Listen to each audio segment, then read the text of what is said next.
Okay, welcome to all of you in Sanjay Pandey classes. तो my name is Shailendra Dwivedi, I teach physics. तो बच्चों आज हम new chapter start करने जा रहे हैं फिजिक्स का, kinetic theory of gases, KTG short में हम लोग बोलते हैं। क्या बोलते हैं? KTG, है ना। KTG अगर कोई बच्चा बोल दे तो समझ जाओ क्या बोला जा रहा है ना। KTG मतलब काइनेटिक थ्योरी ऑफ गैसेस। थोड़ा सा इंट्रोडक्शन लेंगे इसका। काइनेटिक थ्योरी ऑफ गैसेस, ये लेक्चर नंबर 1 है, ठीक है, लेक्चर नंबर 1 आज का।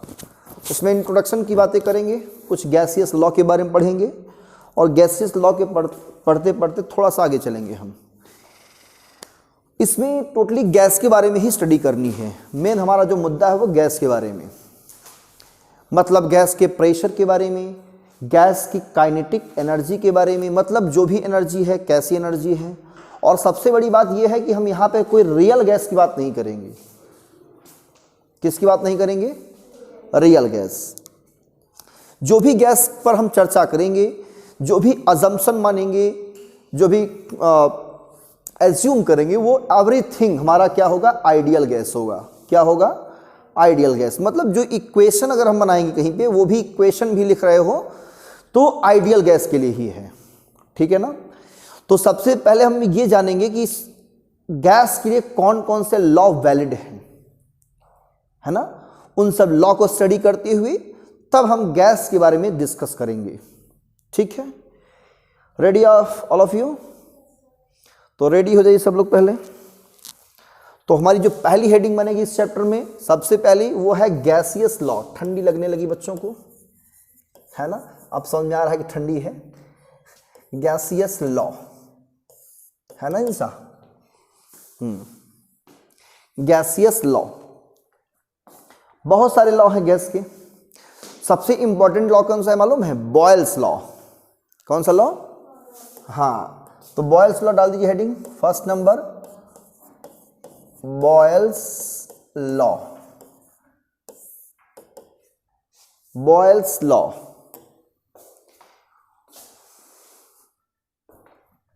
क्या कहता है? बॉयल्स का लॉ ये कहता है अगर गैस का टेम्परेचर कांस्टेंट कर दिया जाए, कैसे भी करके गैस का क्या टेम्परेचर, है ना, टेम्परेचर को कांस्टेंट कर दें, मतलब ना बढ़े ना घटे, तो जो वॉल्यूम होता है ना वो यूनिवर्सली प्रोपोर्शनल होता है गैस के प्रेशर के, है ना। मतलब गैस एक्सपैंड करेगी तो प्रेशर क्या होगा?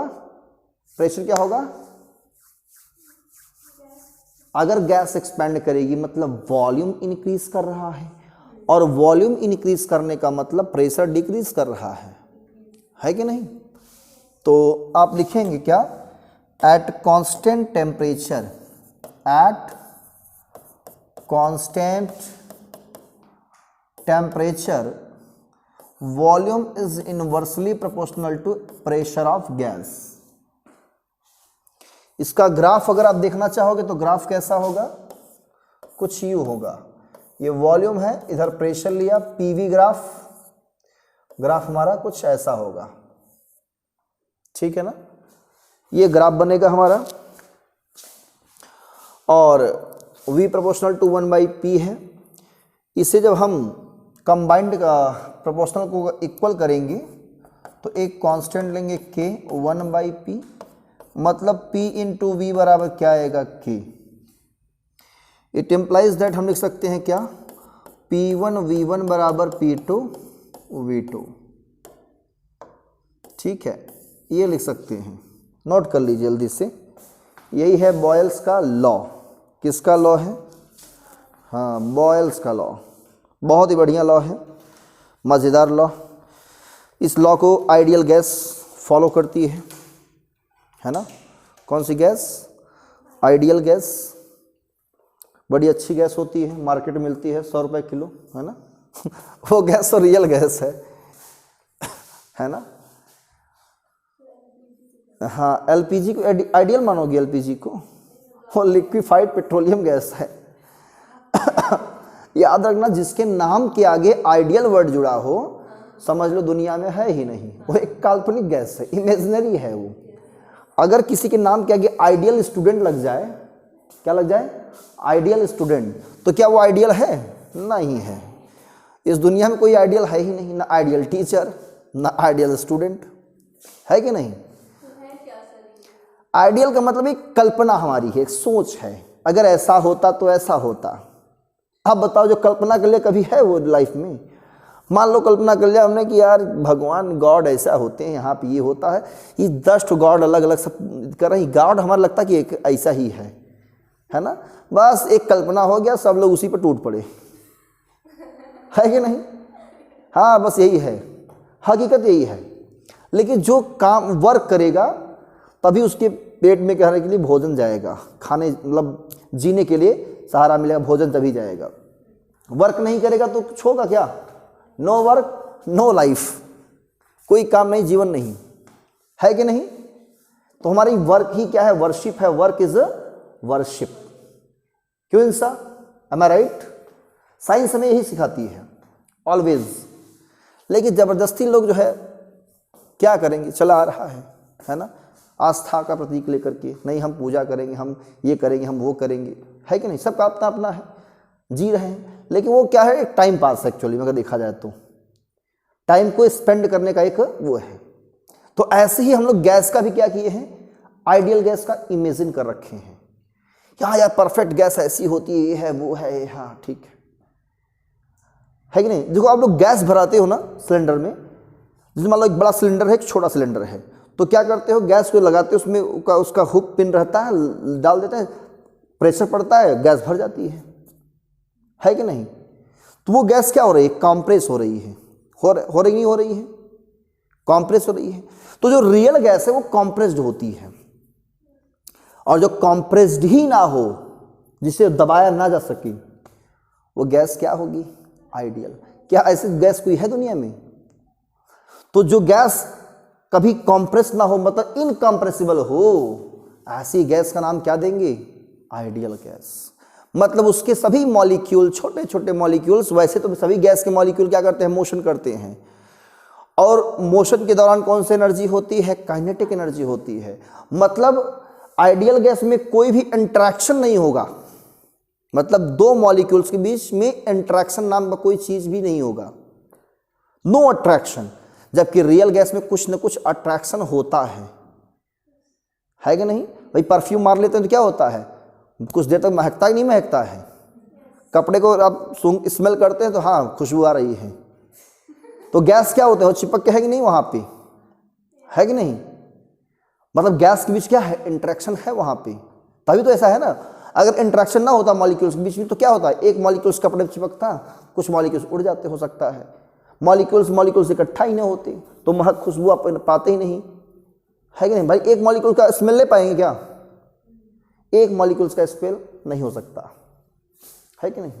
तो वैसे ही ठीक समझ लीजिए कि मतलब रियल गैस में इंटरेक्शन होता है थोड़ा बहुत, लेकिन आइडियल में बिल्कुल नहीं होता, ऐसा इमेजिन किया गया है। ठीक, चलिए आगे बढ़ते हैं। अब इसी पर ये साइंटिस्ट थे सब जिनका नाम मैं ले रहा हूं। अब इसी पर एक साइंटिस्ट थे हमारे पास, चार्ल्स ने अपना लॉ दिया, चार्ल्स लॉ, गैस पर ही इन्होंने लॉ दिया। इन्होंने क्या कहा? इफ या एट कांस्टेंट प्रेशर, हम बात करेंगे किसकी? कांस्टेंट प्रेशर की। अगर प्रेशर कांस्टेंट कर दिया जाए तो इन्होंने कहा कि volume is directly proportional to temperature, और जब इसको इक्वल किया जाएगा तो एक कांस्टेंट लेंगे, और ग्राफ प्लॉट करते हैं तो कैसा मिलेगा हमें? एक मिनट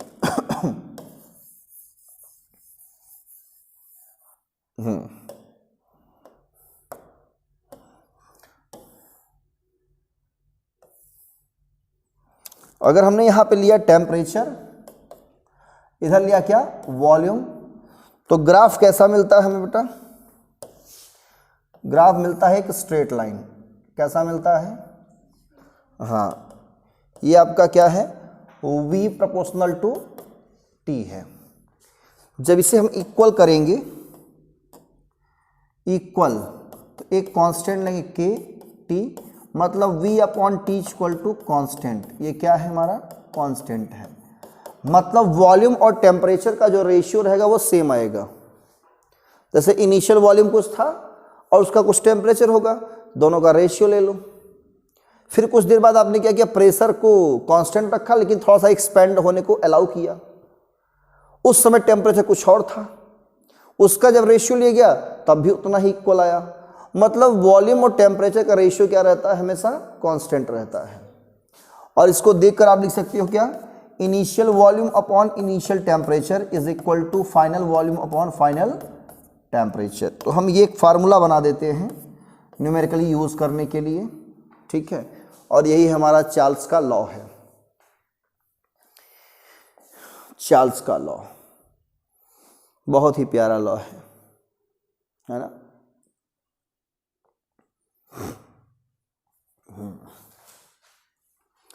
गैस के रिलेशन में बहुत सारे साइंटिस्ट ने अपना अपना लॉ दिया है, बहुत, गैस के बारे में बहुत साइंटिस्ट ने अपना योगदान दिया है, कह लीजिए, है ना।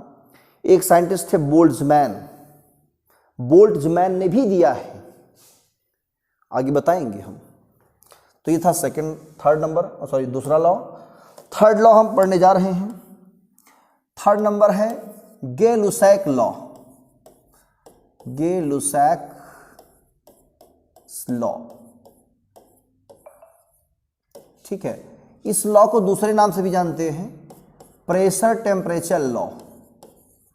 कौन सा लॉ, प्रेशर टेम्परेचर लॉ, इस नाम से भी बुलाते हैं इसे हम।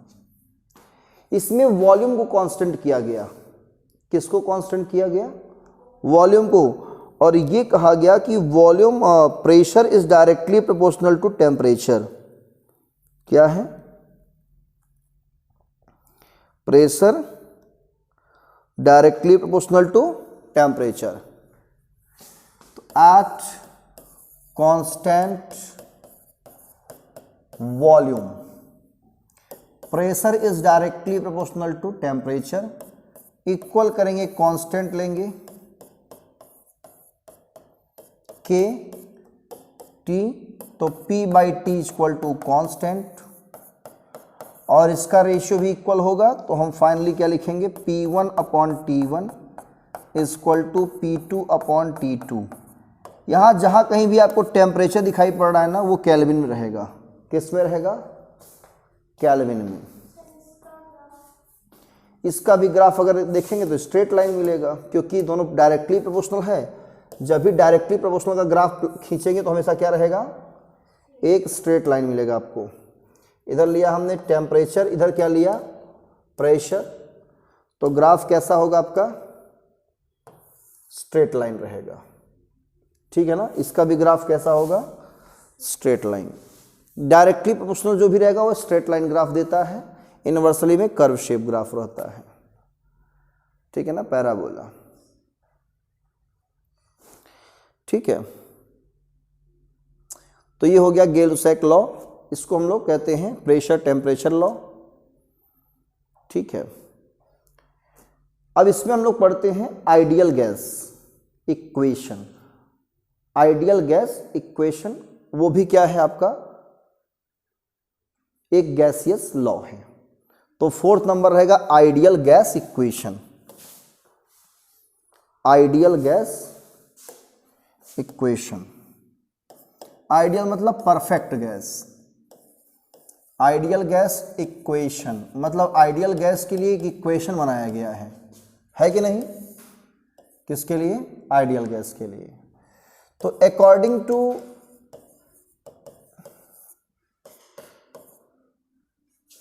बॉयल्स लॉ, बॉयल्स लॉ ने कहा V proportional to 1/P, first number. According to Charles law, according to Charles law ये कहा V proportional to T, equation second. दोनों को उन्होंने क्या किया, कंबाइंड कर दिया, दोनों का फार्मूला लिया और कंबाइंड किया। तो combining above factors V proportional to T by P, तो P into V proportional to T, और इस प्रोपोर्शनलिटी को जब इक्वल किया तो एक कांस्टेंट लिया गया। क्या लिया गया? P into V is equal to constant into T, और P into V upon T is equal to constant. इसको देखते हुए आप लिख सकते हो क्या? P1 V1 upon T1 is equal to P2 V2 upon T2। बोलो, लिख सकते हो बच्चों? है कि नहीं? और इस कांस्टेंट को जो दिया गया है इसको हम बना सकते हैं इक्वेशन नंबर 3, और इस कांस्टेंट को हम लोग कहते हैं गैस कांस्टेंट। क्या कहते हैं? इस साइड इरेज कर दें, इसे हम लोग कहते हैं gas constant, sorry gas constant, और डिनोट करें कैपिटल R से, है ना? बता रहे हैं, रुक जाइए। This above this constant, above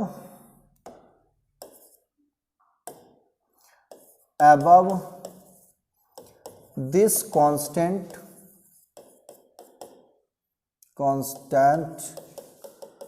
is known as gas constant. क्या कहते हैं इसे? Gas constant. It is denoted by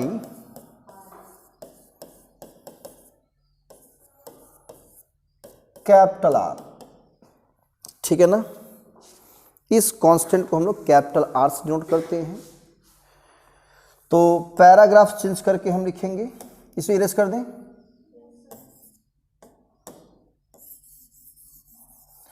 paragraph change करेंगे और चेंज करके क्या लिखेंगे? 1 मोल गैस के लिए। कितने मोल गैस के लिए? हाँ, अगर मोल कितना हो? 1 मोल हो, तब हम आइडियल गैस इक्वेशन क्या लिखेंगे? PV इक्वल टू कांस्टेंट के प्लेस पे R रख देंगे तो R इंटू T हो जाएगा। Clear? For 1 mole ideal gas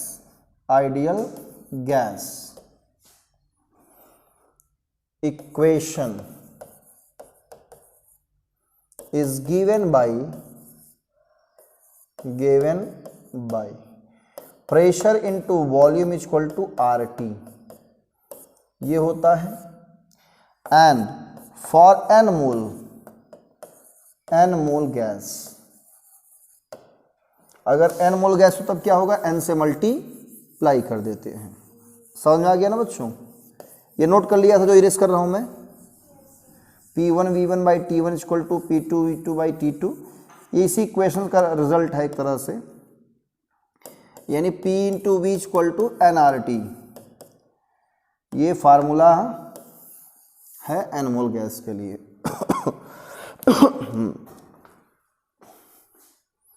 ठीक है?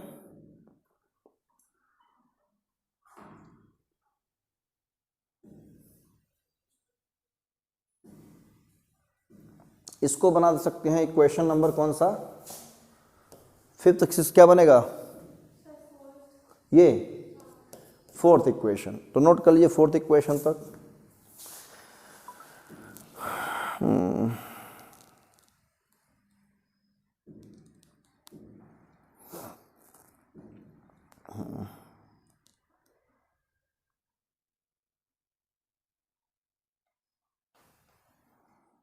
हो गया?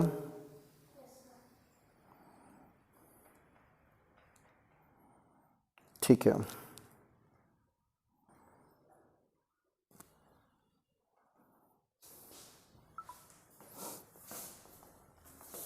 अब बोल्ट्जमैन ने कहा, किसने? बोल्ट्जमैन ने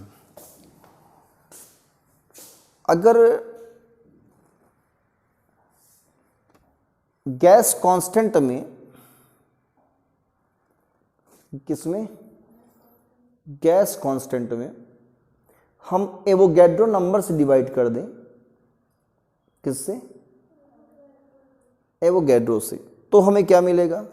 इस गैस कांस्टेंट की वैल्यू आप लोग को याद है कितनी होती है, पहले लिखिए इसमें R इज इक्वल टू होता है 8.31 जूल पर मोल पर केल्विन। ये होता है हमारा गैस कांस्टेंट की वैल्यू, ठीक है।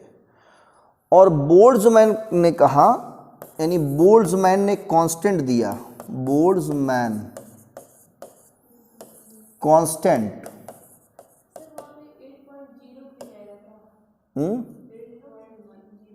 8.31 होता है, 031 दिया है, 8.031 और क्या दिया है,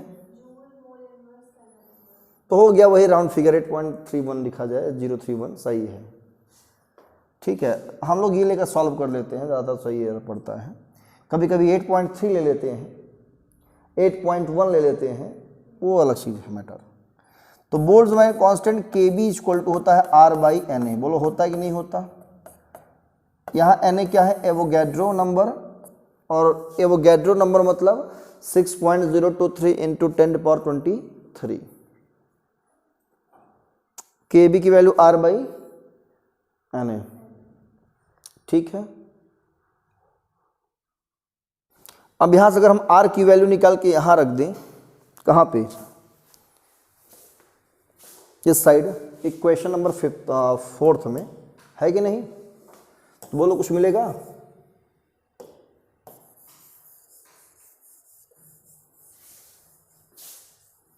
इस बोल्ट्जमैन कांस्टेंट की वैल्यू कितनी होती है, R/Na।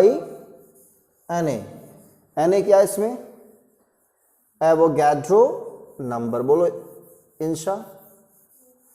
Na क्या है इसमें, एवोगैड्रो नंबर, वेरी गुड। अगर हम इस गैस कांस्टेंट R की वैल्यू निकाल लें और कहां पुट कर दें, बोलो 4th में, तो क्या हमें इक्वेशन कुछ डिफरेंट टाइप मिलेगा। It implies that R is equal to Boltzmann constant into Avogadro number. Clear, clear. ये वैल्यू कहां पुट कर दें, 4th में, तो by equation 4th ideal gas equation कुछ इस तरह बन जाएगा, number of moles, Avogadro number, Boltzmann constant और टेम्परेचर। बोलो यही मिलेगा ना।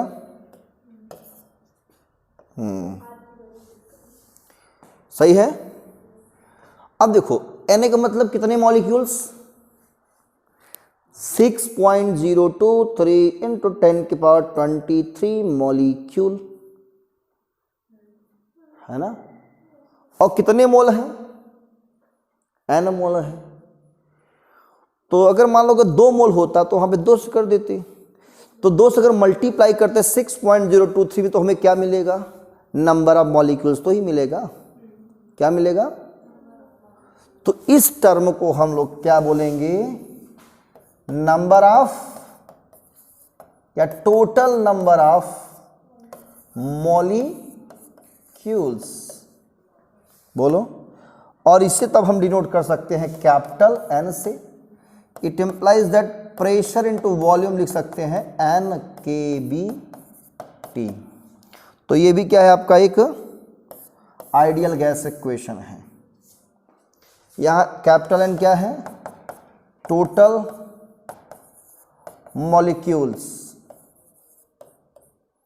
इन n मोल। n मोल में कितने मॉलिक्यूल्स हैं भाई, एक मोल में कितने मॉलिक्यूल्स होंगे, 6.023 इंटू 10⁻23 एक मोल में होंगे, तो n मोल में कितना होंगे, n से मल्टीप्लाई कर देंगे, आ गया ना। और एवोगैड्रो मतलब मोल ही होता है ना। Total molecules in n moles. तो इन सब का यूज हम लोग न्यूमेरिकली कर सकते हैं, रिप्रेजेंट करने के भी काम आता है। तो यही है हमारा क्या, परफेक्ट गैस, मतलब गैसियस लॉ है सब, ये सब क्या है, गैसियस लॉ। गैसियस लॉ पढ़ने के बाद हमारे दिमाग में आता है अब इस चैप्टर में क्या पढ़ा जाए। तो इस चैप्टर में हम लोग पढ़ेंगे, क्या पढ़ेंगे, आइडियल गैस के बारे में। देखो इस हम लोग जानते हैं कि जो भी पूरा होल यूनिवर्स है वो छोटे छोटे पार्टिकल से मिलकर बना है। All universe, all bodies in this universe made up by small particles called molecules. तो क्या गैस भी मॉलिक्यूल से मिलकर बने हैं? बिल्कुल, यस, ऑफ कोर्स। गैस भी किससे मिलकर बने हैं? मॉलिक्यूल से मिलकर बने हैं। अब बात करेंगे आइडियल गैस की। अगर आइडियल गैस पूछे कोई क्या होता है, तो आइडियल गैस वो गैस है जिनके मॉलिक्यूल्स किसमें होते हैं, किसमें होते हैं, मोशन में होते हैं, और इनके बीच कोई इंटरेक्शन नहीं होता, और जो गैस कॉम्प्रेस नहीं हो सकती, ऐसे गैसेस को हम लोग क्या कहेंगे, आइडियल गैस कहेंगे। और इसी के लिए काइनेटिक थ्योरी बनी है गैसेस के लिए, मतलब ये मोशन करते हैं तो मोशन में क्या क्या होता है, क्या क्या कॉन्सेप्ट बनता है, सारी चीज़ें पढ़ेंगे हम। तो हेडिंग पहले रहेगा इसमें आइडियल गैस क्या होती है उसके बारे में, है ना। आइडियल गैस, हेडिंग क्या बनेगा, आइडियल गैस। आइडियल गैस जो बॉयल्स लॉ और चार्ल्स लॉ को 100% फॉलो करती हो वो क्या है, आइडियल गैस है। इसकी प्रॉपर्टीज क्या क्या है, पहली चीज, follows 100% of Boyle's law and Charles law. ठीक है ना, ये किसको फॉलो करती है, बॉयल्स लॉ को और चार्ल्स लॉ को 100% फॉलो कर रही हो। सेकेंड पॉइंट, ऑल एनर्जी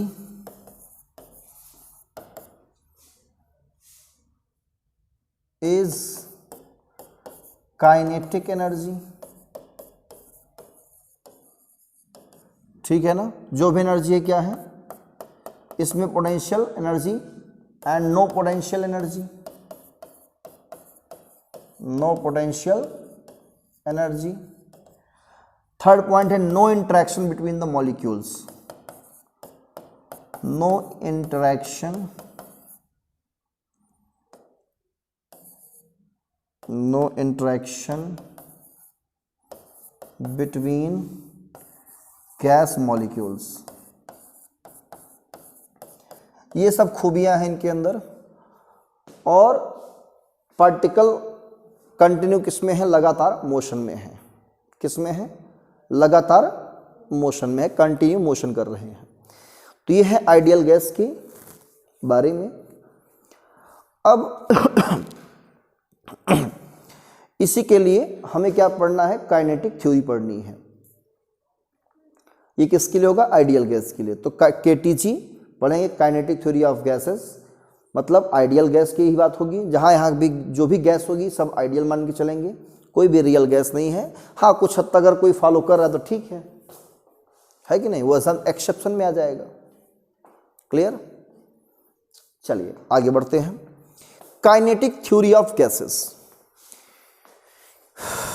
अब काइनेटिक थ्योरी ऑफ गैसेस में सोच रहा हूँ कि है तो बहुत लंबा जंक्शन, बट टाइम कम है अपन के पास। सोच रहे हैं कुछ न्यूमेरिकल्स करा दे थर्मोडायनेमिक्स की, है ना, क्योंकि केटीजी हेडिंग तो डाल ही दीजिए, हेडिंग तो डाल रखो आप लोग, है ना, हेडिंग डाल दीजिए, काइनेटिक